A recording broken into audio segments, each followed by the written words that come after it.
Hello, everybody. This is Mike. This week, we're going to continue our Effective Meetings Hall of Fame guidance, which we started last week as a result of a medical emergency on the team. And we'll finish this up next week when we publish Part 3 of Effective Meetings. Hope you enjoy.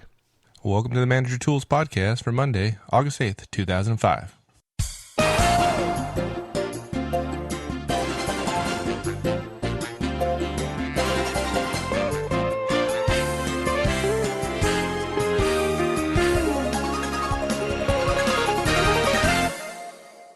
Hi, this is Mike Lozan. On behalf of Mark and I, welcome to Manager Tools. If you're new to Manager Tools, thanks for joining us.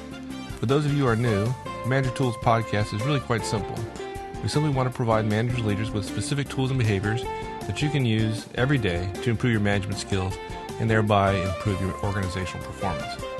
Although there's a lot of very interesting management and leadership theory, and believe me, Mark and I really enjoy them, that's not what this podcast is about. Rather, what do effective managers do on a day-to-day basis, and how do you do it better? Today, Mark and I continue our discussions on running effective meetings.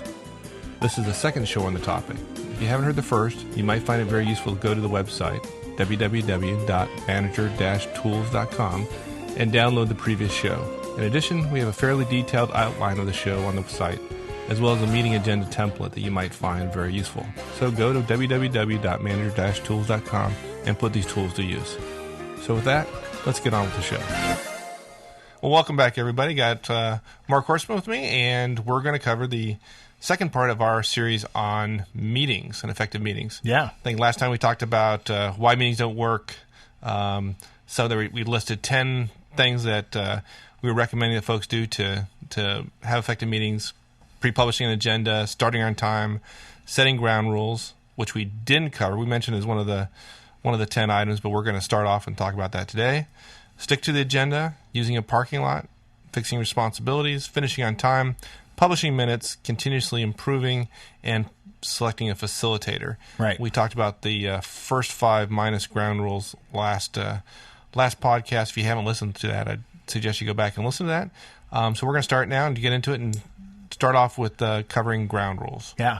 I got to tell you, Mike, this is one that if you're having a standing meeting, the ground rules probably for most standing meetings tend to be fairly straightforward. They tend to be the same all the time. If you want a great example of what the ground rules should be, you can literally use these things we have listed here. We're going to have an agenda in advance. We're going to start on time. We're going to stick to our agenda. We're going to talk about what happens when we get to the end of an agenda item. We're going to use a parking lot. We're going to have a facilitator. All the things we've got here can be your ground rules. Right, and the ground rules are, in fact, the cultural change that we're trying to instill in our organization. That's the protocol, if you will. It's in the terms of how we're protocol going of to our conduct meetings. Yeah. What are the rules we're going to agree to as a group? Look, we're all here together. What are the rules we're going to agree to? I'll tell you another one that I think is really good that's not listed here, but it's powerful, and that's what I call the one at a time rule, which is, look, when somebody else is talking, you get to be quiet. Another one that's important that you often see in offsites, which ought to be true in onsite or regular meetings, is no cell phones, no pagers, no Blackberries. Okay, put them on the table. Put them in the center of the table.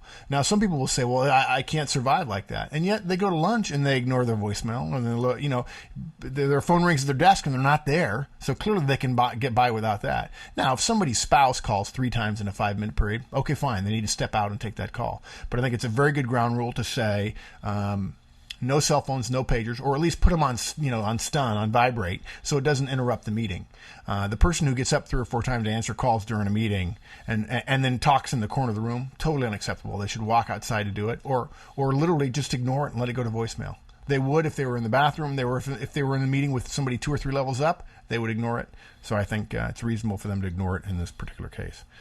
And then I also think, again, one at a time. If Joe is talking, Bob and Terry ought not to be having a side conversation. It's not just Bob and Terry that are taken away from the meeting. It's also the people around them that can't hear whatever it is Joe's talking about. Right. And so the facilitator's got to enforce these rules too. Great point. And you know what? I'm sorry, if facilitator or leader, because we're going to talk about having a facilitator, but there might be situations where somebody decides not to have a facilitator. I love them, and in fact, I get hired to do facilitation all the time. But if I'm the leader and I'm facilitating my own meeting, if Joe's talking and Bob and Terry are having a little side note, I'll just put my hand up and look at them as a way to remind them. And then if I don't get their attention, I'll say, Bob, Terry, if you could, just real politely. We're not going to embarrass them. We're not going to make a big deal out of it. We'll just hold up our hand and say, Bob and Terry, if you would.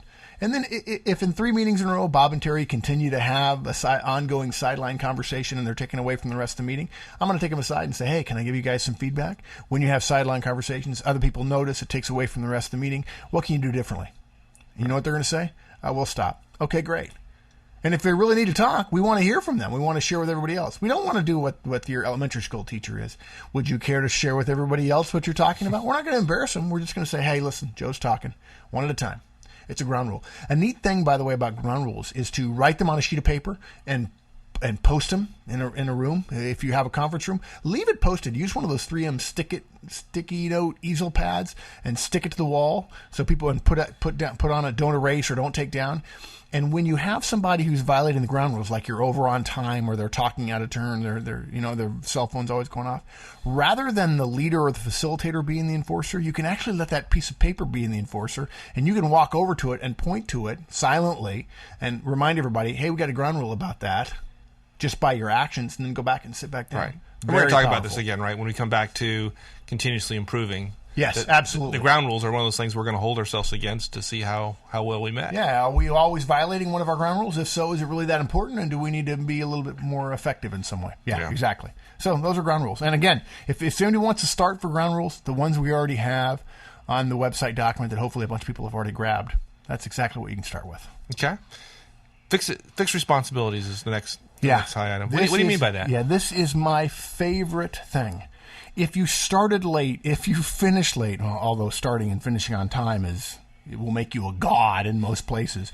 But even if you do those things, if you have an agenda which has specific times on it, and at the end of each agenda item, you do the fixed responsibility step, you will be a demigod, at least. And it is very, very simple. At the end of the item, let's say we're discussing plans for next week. Okay, so to wrap up then, Bob, you're going to do X by Tuesday, right? And Bob says out loud, right. Terry, you're going to go ahead and provide us a report on the planning on this, right? Yes. And who said they were going to do the agenda for the next meeting?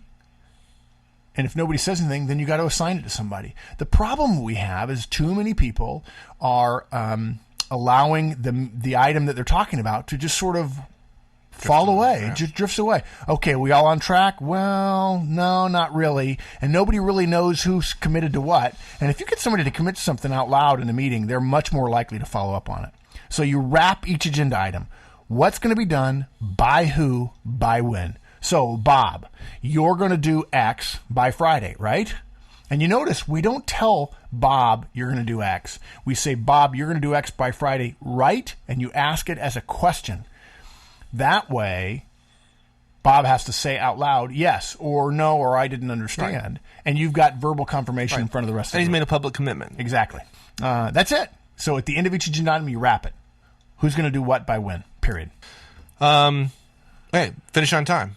Seems pretty obvious. And actually, it's really pretty simple if you start on time and keep to your agenda and wrap each agenda item at the time you're supposed to or a minute or two late. Look, everybody will forgive you running every one of your meetings 5 minutes over if you only go 5 minutes over every time. But the meeting that starts 15 minutes late and then runs 30 minutes late is no longer really a meeting. It's just kind of a gaggle of people who are being unprofessional about other people's time. Right, and then there's probably 4 other meetings that were scheduled after yours that are going to start exactly. late and end late. And poor soul has a meeting scheduled at 4 o'clock in the afternoon is not eating dinner at home. Yeah, exactly. I even say finishing on time is even better than starting on time. If you start 5 minutes late, but you say, you know what, we're not going to let this run over. We're just going to finish on time, and we'll just go a little faster because we were a little bit sloppy in the beginning, rather than allowing our sloppiness to carry over into the next meeting, the next meeting, the next meeting of the day. Because so often people I know that are listening right now have back-to-back-to-back meetings. Are there any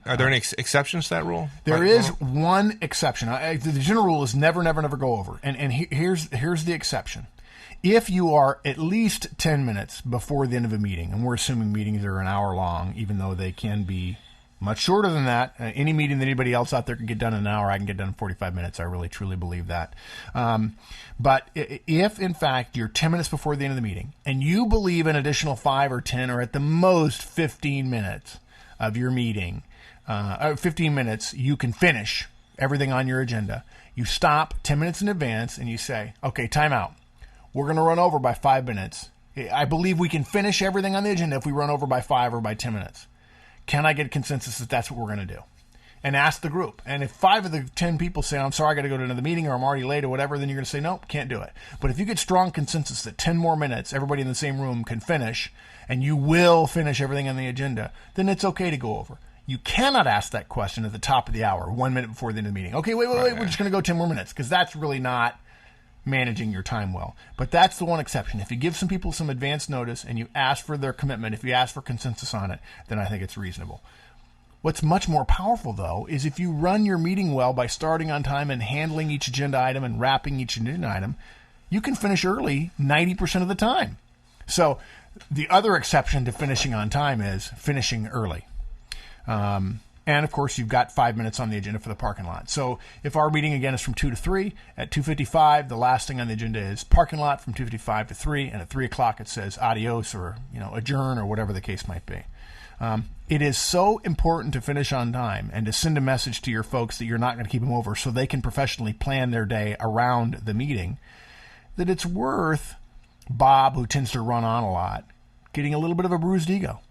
Now, that sounds harsh, but being able to tell Bob, I'm sorry, Bob, I know you really want to keep talking about that particular logistical item, but we're going to hold back. Or I know you want to talk about the salary compensation meeting we're going to have next week. We just can't right now. We need to move on. We need to get everything done we've got on the calendar. And we'll set up another meeting to do that, just you and I, or you can do that with a subset of this meeting, or we'll put that on the agenda for next week.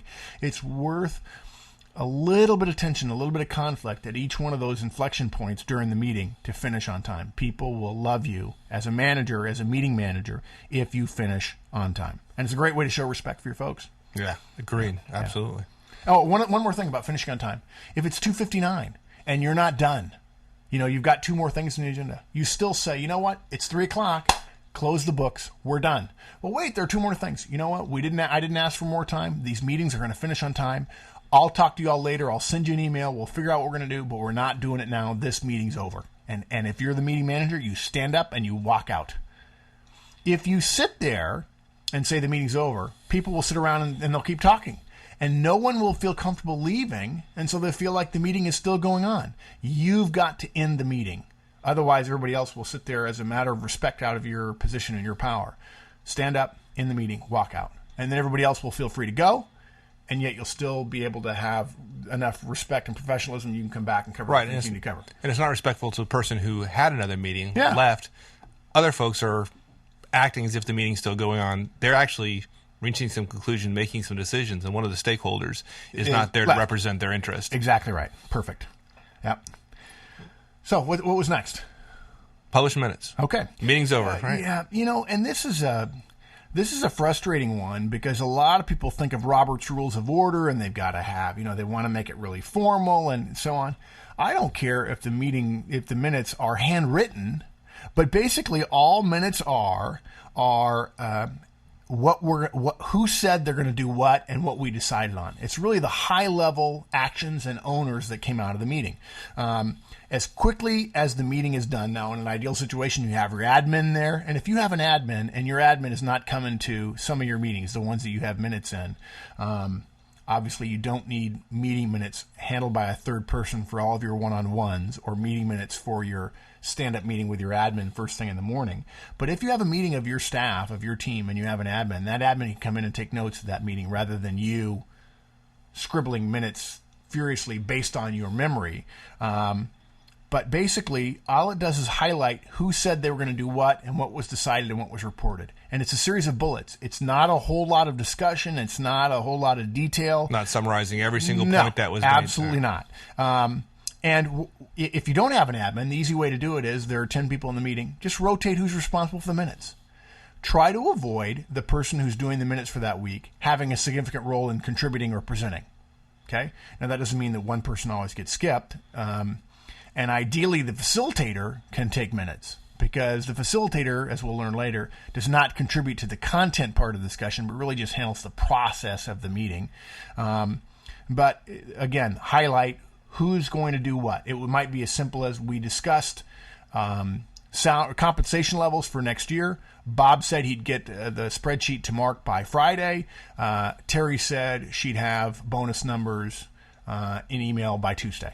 And that's it for that action item. Next action item might have no notes because it's essentially a report, and everybody knows what the report said. We don't need to repeat the report in the meeting minutes, and we don't need a bunch of attachments to the meeting minutes. It's just unnecessary. There's a billion attachments going around in major corporations today, and small corporations too, and very few people are reading them anyway. Very simple, and handwritten is absolutely fine. Copied on the copier and put on people's desks is fine. Yes, email is fine too. It doesn't have to be a separate Word document. It can just literally be a series of bullets in the body of the email. You would not believe, Mike, how many people get upset that their attachments don't get read. But the fact is, the vast majority of attachments never get read. Yeah, we should have another podcast specifically on communications Yeah. forms and email. Email, And exactly. yeah, right. It's done terribly. Yes. Yeah. And you didn't say it, but clearly the minutes go to every person who participated. Yeah, I'm sorry. In the Yes, meeting, of course. right? Yeah. And the great thing is if there's something that comes up in the minutes, if Bob said he's going to do X by Tuesday, and we're still talking about this project, this ongoing project, one of the things that should happen is the person who runs the meeting should say, well, Bob, you said you'd do it by Tuesday. It's Wednesday. Did we get that done or not? And that's a way to continue to keep things from falling through the cracks. And it's a way of sort of managing the project separately from your one-on-one with Bob, for instance. Yeah. Okay? Pretty simple. Again, handwritten is fine. It doesn't have to be pretty. We're not trying to impress anybody. Nobody needs to be able to search on this document. They're not going to do that. Very simple, very quick. That's it. And we said then we're going to continuously improve our ability to conduct meetings in the future. How do we do that? Yeah, meetings are so pervasive everywhere, and everybody does them so poorly. And yet, what happens is you set in place this protocol for meetings, which is not hard. Once you start doing it, people will love you for it. Again, you're going to be a minor deity in your company when you start running meetings professionally like this. But what happens is we set up some ground rules, we set up some standards, and then over a 3 or 4 month period of time, we start drifting away from them. We go back to what the rest of the culture and organization is doing. Every once in a while, it helps to review what are our ground rules. Are we in fact following our principles here? And you put it as an agenda item on one of your meetings every 3 months, 10 minutes, meeting review. How are we doing? Are we sticking to our guns? Are we avoiding the one-off conversations? Are people staying away from their BlackBerries and pagers? Are people taking calls in the meeting? Are we starting on time? Are we finishing on time? And as a chance for open feedback to the entire group, not just the leader, about how his or her meetings are being run and whether or not they're effective. And if you like the new way and you want to make some changes, there may be a more effective way. Are we using the parking lot right, and so on? Simple as looking at the ground rules and asking ourselves whether we're following them. And then after we decide whether we're following them, are we in fact agreeing that they work? And if they don't work, we change them. Simple as that. What's your experience in terms of how long it takes to kind of create a culture around running effective meetings in an organization? Let me put a framework around it. Say an organization of 50 people. In other words, 50 people, that's the entire company, 50 people? Yeah. Or yeah. It's pretty quick. If the CEO runs her meetings correctly, it's easy. Everybody will start running their meetings right. If it's a 5,000 person organization and you're a director and you've got 500 people in your organization, if you want to change your organization's meetings, it's real easy. Start running your meetings a certain way and turn to your directs and to your managers or your senior managers and say, this is the way I want you to run your meetings, and I'll be sitting in and I'll be giving you feedback about your meetings. Believe me, you'll change the culture. I guess the overarching answer, the first answer that popped in my head was, it doesn't take very long. All you have to do is run a couple of meetings and show them that your meetings get things done, are respectful, start on time, finish on time, and they can be sure that they're gonna be treated well, and they'll get it and they'll follow right along. Right. The fact that you're a smaller organization in a much larger organization. Yeah. The fact that the larger organization doesn't embrace those values doesn't mean that there's not value in running your meetings effectively. I don't think you're going to tick anybody off. And we go back to, somebody goes to another, this IT person who's listening to us right now goes to a marketing meeting and says, man, those guys, they don't have any agendas. They're going off on tangents for 4 hours. It drives me crazy. And you just they kind of walk out of the meeting and go, yeah, okay, another bad meeting. And one of the marketing guys finally says, what are you laughing about? Hey, we run meetings differently over my department. What do you mean? We start on time, we finish on time, we get everything done. It's not possible. Hey, come to one of my meetings one time and see. People come to the meeting as an observer and are just blown away because of the willingness to tighten things up just a teeny bit, and because people are willing to accept that in return for getting hours of their schedule back every week. They're amazed. And then they say, how can we do that in my organization? Yeah. Simple. Yeah. So you just focus on the process of your meetings. How are we doing? Do we like our ground rules? How's our timing? How's our agenda? How are our minutes working out? What roles do we have? And then don't forget to pat people on the back. There are some people who are always on time in meetings that always give great minutes. There are other people who are always late in minutes. You don't have to make a big deal out of that. But those people who are contributing to successful meetings in a professional way, make a point of saying thank you to them. It makes your job so much easier. You go back to the old way, which I don't know anybody who likes going to meetings anymore. Come to one of my meetings. You'll see it starts on time, finish on time, and we actually get something done. Hey, next thing we want to talk about was facilitation. Now, obviously, we're talking about a little bit out of order. We've talked about, we finished on time. We've published the minutes. We're continuously improving. So why do we talk about facilitation now? What's different about that? It's actually one of the most powerful levers you can use in a meeting, Mike. And the reason we're talking about it now is because I've coached hundreds of managers, if not thousands of managers, on how to run meetings. And they can do everything else on the list pretty easily all by themselves. It's really, it's their own behavior.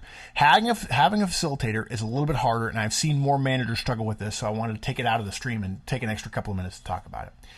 And basically what we mean by having a facilitator is, and we're going to use the example of Mike, let's say, as a vice president, and I'm a director that reports to Mike. And you have 10 direct reports. They're all directors, just like me. And in this particular case, having a facilitator means Mike, as the VP, is not going to run his own meeting. He's going to be the leader, but he's not going to be the facilitator. I'm going to be the facilitator, or the person who runs the meeting. Okay. Now, he could have his admin do it. That's fine. So the key point is separating the leader from the person who runs the meeting itself. And when I say running the meeting, I mean keeping us on the agenda, keeping us on time, wrapping up each agenda item by fixing responsibility, ending on time, making sure we get the parking lot covered, and so on. Enforcing the ground rules. Essentially enforcing the ground rules. Exactly right. Now, here's the beauty of it. Mike, when you're the VP and you're running the meeting and you're providing input to the meeting as well, you can't do both of those things exceptionally well. You can do one or the other really well. You can either focus on the content. In other words, you want to have your 2 cents about the new salary issue or about the new IT rollout or whatever. Or you can really worry about making sure everybody's voice gets heard and making sure we're marching on time along the agenda. Yeah, absolutely. But it's hard to do both. If you offload the process of the meeting, think about a meeting as having 2 parts. Content, what you're talking about, and the process, which is the agenda and how you actually talk about it. If you offload the process part of your meeting to facilitator, in this case, one of your direct reports, me, I'll facilitate the meeting. So you'll be sitting at the head of the table and I'll say, okay, guys, we're going to start. And I'll say, it's 8 o'clock. Welcome, everybody. At 8:05, Bob, it's your turn. And I need to come back and cover one other point. At 8 o'clock, when we start, if we have 5 minutes for welcome, okay, we don't wait to 8:05 to cover Bob's first agenda item if we're done with the welcome in 30 seconds or a minute. If we finish an agenda item early, we move right on to the next agenda item. Just to be clear, we never said that out loud. We know we don't run over, but we're also willing to start early for an agenda item if we finish the previous one early, just to be clear. Probably a stupid point, but I wanted to cover it. But I'm the one that looks, in fact, a third party coming into this meeting will think that I'm the boss because I'm running the meeting. And you're sitting there kind of relaxing. But the beauty is you can focus on content. You can have a dialogue and exchange with everybody on your team, and I'm the one running the meeting. Now, what that also means is that I'm out of the content discussion, because I'm worried about the process. As a facilitator. Exactly right. If I'm the facilitator, I don't contribute on the content side of the meeting. I worry about the time, about the minutes. Whether I'm doing them or somebody else, I generally don't recommend the facilitator be the one that actually writes the minutes. And making sure that everybody's voice gets heard and worrying about the ground rules. And that allows you to totally focus on content. And then, quite frankly, to do it well, it takes you offloading that to somebody else. Can you do it? Can you do it all by yourself, the leader and facilitator? Yes, you can. But it's far more powerful to let somebody else do it. And they'll all get better. All your directs, me and everybody else who reports to you, will get better at running meetings if we run your meeting and we get to see you provide content input rather than process input. Right. So I'm saying, okay, and I'm talking to your directs now, and I'm saying to my peers, I'm saying, okay, Joe, I'm sorry, we're out of time. And I guarantee what will happen is everybody will look at you. And you're going to have to learn to look at me and say, hey, Mark's running the meeting. We're out of time. Clearly, he's in charge of the agenda. It's 8:10. We said we'd be done by 8:10. We got to wrap it up. And I'll say, okay, Bob, so finishing up, you're going to do this by Tuesday, right? Okay, great. Thanks. Next item on the agenda, Terry's going to give us a report on the IT conversion dates and whether or not our data is good. Right. Go ahead, Terry. All right. Well, as facilitator and leader, the challenge is, the problem is that you're all too willing to sacrifice the rules in your own interest because you're the boss. Yeah. And that get away with that. And that sends the wrong message, obviously. Yeah. So what I see happening is bosses want to go to the content stuff because that's what their job is, and they forget to do the process stuff, and the meeting ends up running over. So it's interesting. Some people say, well, gee, I don't want to give up the power of running the meeting. Oh, believe me, your direct reports will see you as having a great deal more power if you're willing to give up the process of the meeting to give you more focus on the content. They will say, wow, she is really confident in who she is. She can let somebody else run her meeting so she can mix it up with us about the ideas and really the important stuff of this meeting rather than the facilitation, the process of the meeting. We really want to get to the content of it. That's seen as power, not as weakness. All right. Yeah. Simple as that. But of all the 10 that we've talked about, facilitation is the one that's done the least because it's hardest because so many people want to hold on to both process and content. It's a mistake. It's ineffective, but I've been less effective at convincing managers to do that one than I have any other one. And that's it. Cool. You do those 10 things. You know, I hate to say this because it sounds terrible, but if you do 5 of those 10, you're going to be immensely more effective than anybody else. If you do all 10, you'll be knocking home runs out of the park, and your team will love it, and they will proselytize in other parts of the organization, if it's a larger organization, about how effective your meetings are, and they won't grumble all the time about meetings. Something else that'll happen. Your hour-long meetings will start lasting 45 minutes because you guys will start realizing what you can cut out of meetings, and your team will love that as well. Well, your team loving meetings? Well, maybe that's not going to happen, but just perhaps you'll get some feedback from folks about how your meeting was the most effective meeting they've been to in several weeks. Well, that's possible and probable if you follow the 10 steps that we're talking about on this show and last show. Next week, we're going to talk about some feedback we've gotten and really wrap some things up on meetings, as well as talk a little bit about some of the feedback and questions we've got on one-on-ones and the feedback model. Until then, have a great one.